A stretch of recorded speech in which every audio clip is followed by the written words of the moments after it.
Thank you for joining us tonight for part 2 of Pawsitive Impact.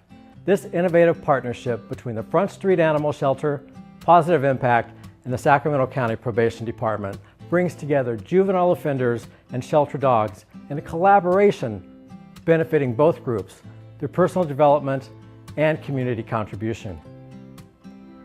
Everyone involved in the program, from the youth to the probation department to the volunteers, are committed to making a difference.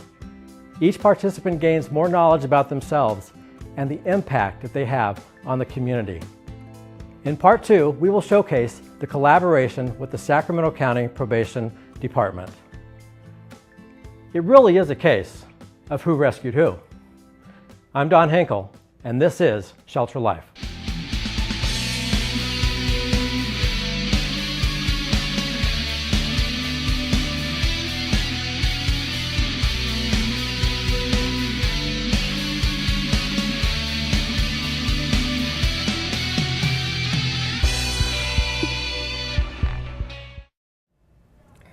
Hey everybody, and welcome back to the special edition of Shelter Life. Right now I'm going to be talking to the Chief Lee, and the Assistant Chief of the Probation Department, Assistant Chief Paris. Actually Carol is what I'm probably going to call you. I'm probably going to call you Brian because that's more comfortable to me. Sure. Okay. So this part is really about the involvement that the Probation Department has with the Pawsitive Impact Program. We've talked to Amanda and we talked to Pam, but we really wanted to hear about how the Probation Department felt about this project, how it came to be, and what are the kind of the results that you guys have been seeing, and actually your honest to goodness feelings about what you feel about it and how your staff is enjoying it. So how did the collaboration with Pawsitive Impact come to be? Well, it's part of actually a bigger project that we have in our youth detention facility of bringing programming from the community into our facility. Okay. And so how it actually came to be is our chief probation officer had a connection with somebody that was actually working at the shelter, and so then Amanda and I met, and then we basically talked, and we thought, like, this is a great idea, bringing the dogs in, having dogs come into the facility, having kids, helping them become more adoptable, right. Is a great idea, and then that's how it came to be. So we're now just about on, what is it, the third time? This is going to be the third time that it rolls out, I think. We started last year, and they did one last year and one this year so far. Mm-hmm. And what has the feeling been, let's just say, with your staff who's been involved with this program? I think a lot of the staff absolutely enjoy having something different come into the institution. We're so used to working with kids that come in and just providing education and the different basic necessities, but really to normalize the institution and bring animals in, which is something that gives an uplift to the kids, the staff, is a huge benefit to the kids. It's a benefit to the institution as far as behavioral issues. But really, it's bringing something different in that connects kids to the outside where they are going to be going once they get released from juvenile hall anyway. Right. Do you see a difference, or do the officers see a really big difference with the guys that participate in the program? Yeah, I think from day one, I remember the first day the dogs came in, our staff were excited. It changes the environment actually in the facility. I'm sure it does. It really does. And so the staff, the kids, everybody can kind of let their guard down and kind of be themselves, and the dogs help that connectivity and help build a relationship not only with the kids and the dogs, but also the staff and the kids, that they can see, like, okay, we can work together. And it's just a great feeling that the dogs bring in to that environment. Doesn't it help build like the trust too? I mean, even amongst the guys in the same pod, right?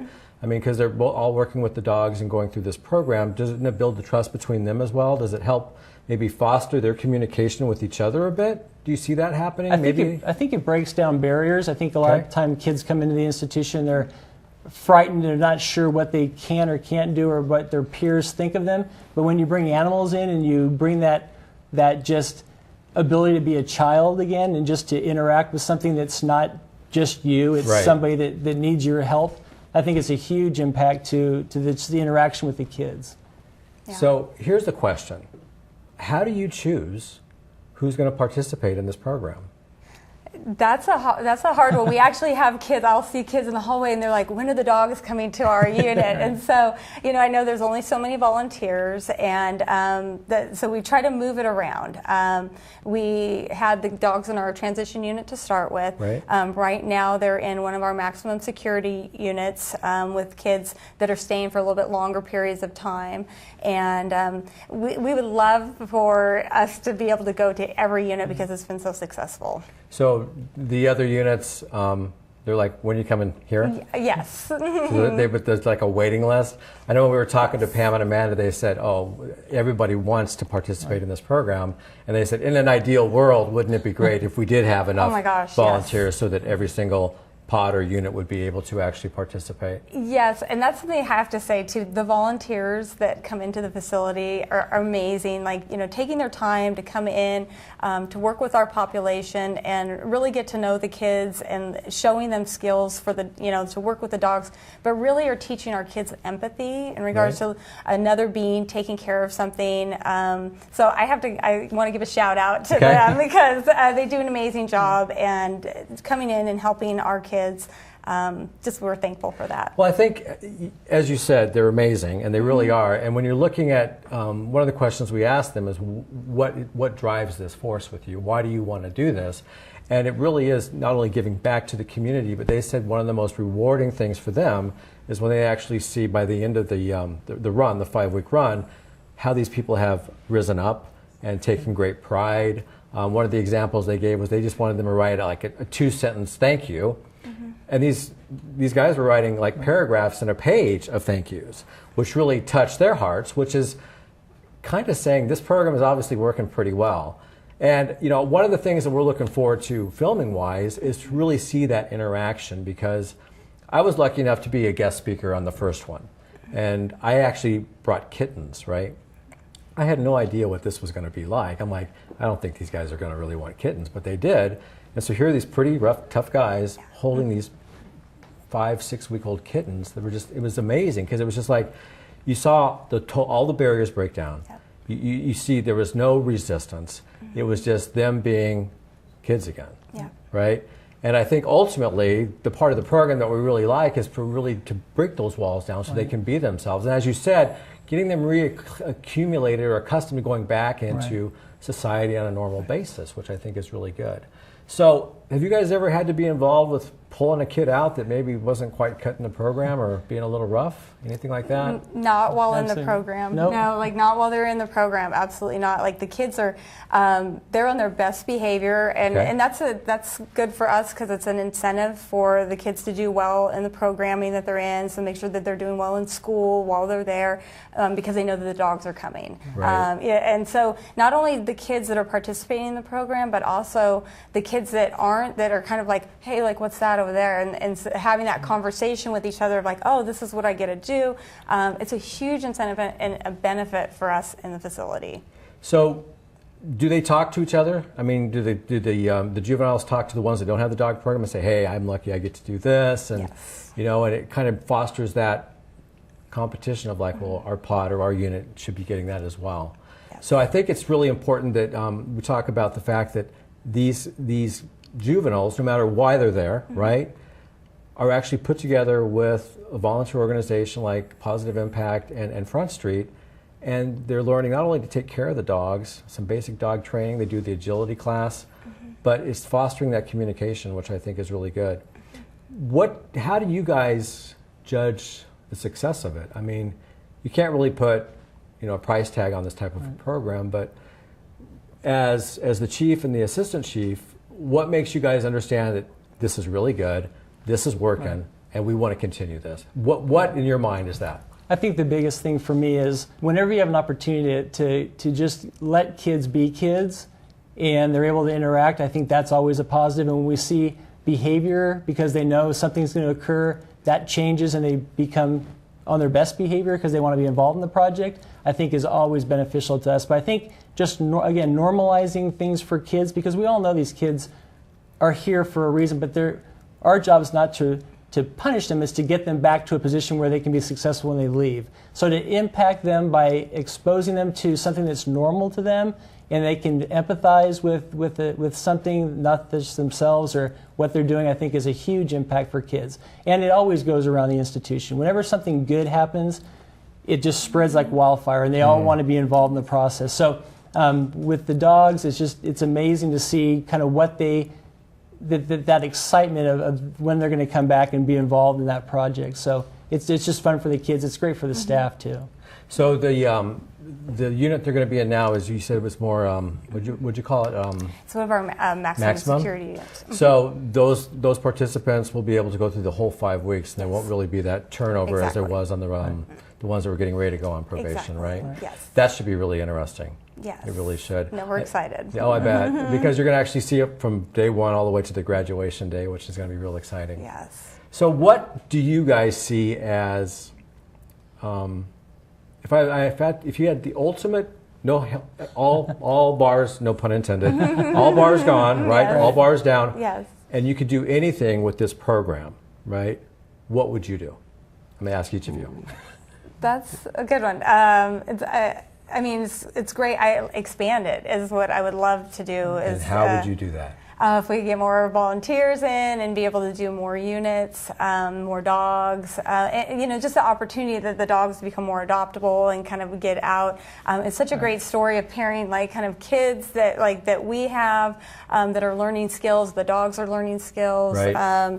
So just because the positive, positive impact. It's been so great. I think the only way I could improve upon it is if we could expand it to more kids in our facility. Right.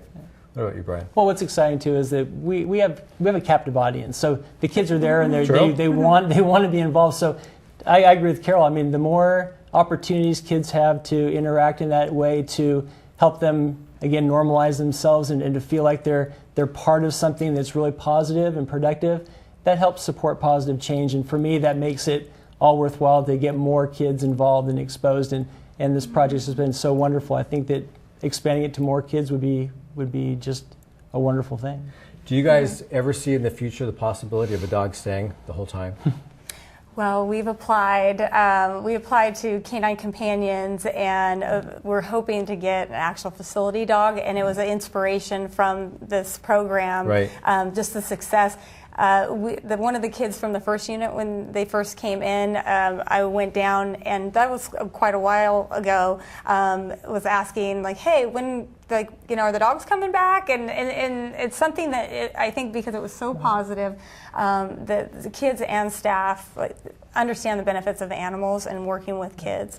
That just makes us all excited about it. Well, it's a win-win for everybody, really, because the kids get to have a sense of something normalcy, right? And learning how to get back into a regular environment. For the dogs, it's great because anytime we can take the dogs out of the shelter environment, they start to blossom.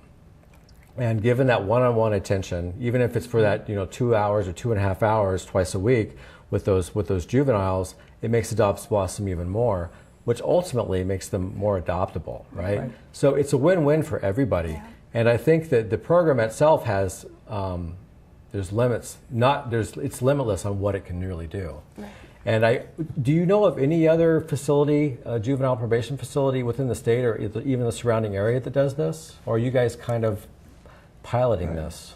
That I'm not aware of any, but I'm not aware either. We've had facility dogs before. When we had our boys' ranch open, we had a dog there, but it wasn't in the same. It was just a dog that was somebody's dog they brought in. But to have this interaction with multiple dogs and multiple animals and with multiple kids, I think is a unique opportunity for kids. So I haven't heard other counties using this program, but I wouldn't be surprised some do, but I haven't heard of who does it.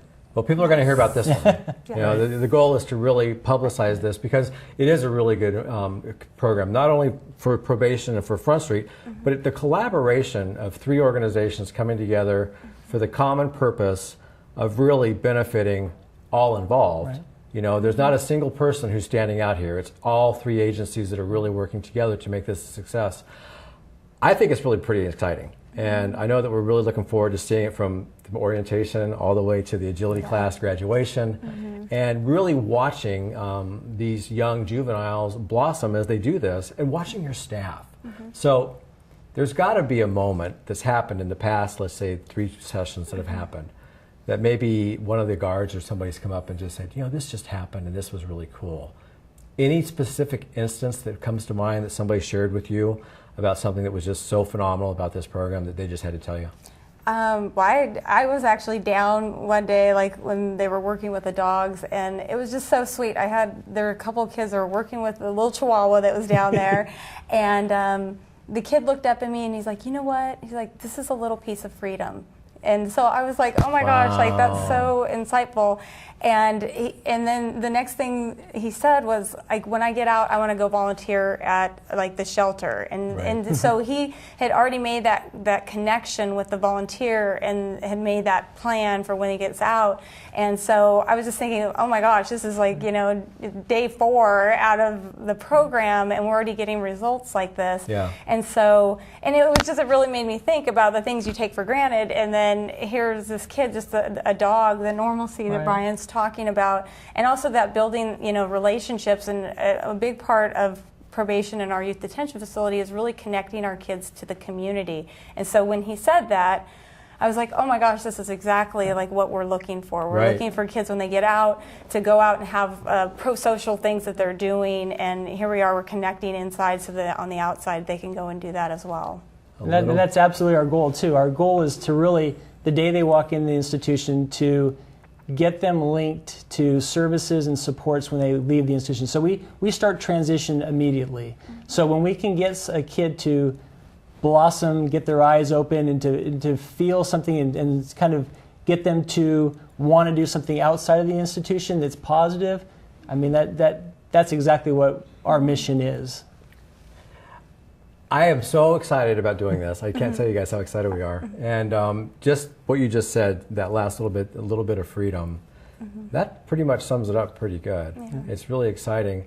And you'll definitely be seeing us on site, and we're going to have a really good program for you. And hopefully our goal is to really show that, maybe they are juveniles, right? Maybe something did happen in the past, but these are good kids at heart. We got to get and we got to get them back into the society that really is going to embrace them. And if training a dog and working with the dog for 5 weeks is going to help get them to that point, how much more proud could you be? I mean, it's about giving back as opposed to making it a self-centered aspect. It's about giving back. And I guarantee you that we're all looking forward to working with you guys immensely on this project. And if there was one thing you would want to say about the project, what would it be? If you could tell anybody anything about the project or what you feel about it, what would it be? One thing? Just one. Just one. Or you can go more if you want. No, I just think it's just one thing. I can't. I mean, there's so many positive things that are going on in regards to the connection with the volunteers, with our kids. We really strive to build relationships, and the interaction with the dogs, of pro-social activity. There's so many things. I can't That's just okay. get one. That's okay. That's okay. But the collaboration is there, and that's what's so cool. I mean, the Yes. collaboration is good. What about you, Brian? Well, collaboration. I think that's the key to working with kids and trying to link them to something that's positive. To me, I think that the biggest thing is that when a kid sees an animal, they immediately have this sense of it's not all about me, and they're not so self-centered. There's something else other than me that I have to take care of. So for me, it's just watching those kids open up to something that they can take care of, and they know that their interaction is positive for that animal, not just themselves. It makes them understand that it's not just about them. Right. Yeah. It's about this little Chihuahua or the Pitty or whatever dog is going to be there. And I love what you said. I keep going back to that little bit of freedom thing. Yeah, that's amazing. That's a really good quote. Yeah. Especially after such a short amount of time. Sorry. Oh, no, that's okay. Well, and another thing, too, a lot of our kids come to us with a lot of trauma. Like, I mean, if kids are coming, especially younger kids that are coming into our facility that have neglect or abuse. And one of the things we try to do is like reimbursement, things that maybe they never experienced when they were younger. And animals actually, they have it's called like somasensory, connections with kids. So things that in the womb that they would get, the heartbeat, the warmth, the connection. And so we see those results like when the kids are there, like those defenses that are coming down. And I know I couldn't just stick to just one, but there are so many things that are positive about like what's going on with this program. That's the name, Pawsitive Impact, right? Yes. So anyway, I want to thank you very much. So Chief Lee, Assistant Chief Paris, thank you so much. I appreciate it, and it's going to be a phenomenal show. We look forward to talking to you guys again soon. Thank you. Thanks, Don.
Hi, my name is Gina Knapp, and I manage the Front Street Animal Shelter for the City of Sacramento. I hope you enjoyed this episode of Shelter Life. As you've seen, our staff and volunteers work incredibly hard to make a difference for the animals in our community. We focus continuously on seeking new and creative ways to save lives. We know that with the support of people just like you, we can make Sacramento a safe haven for the animals that end up in our shelter. We also strive to be innovative, looking for ways to keep pets out of the shelter to begin with.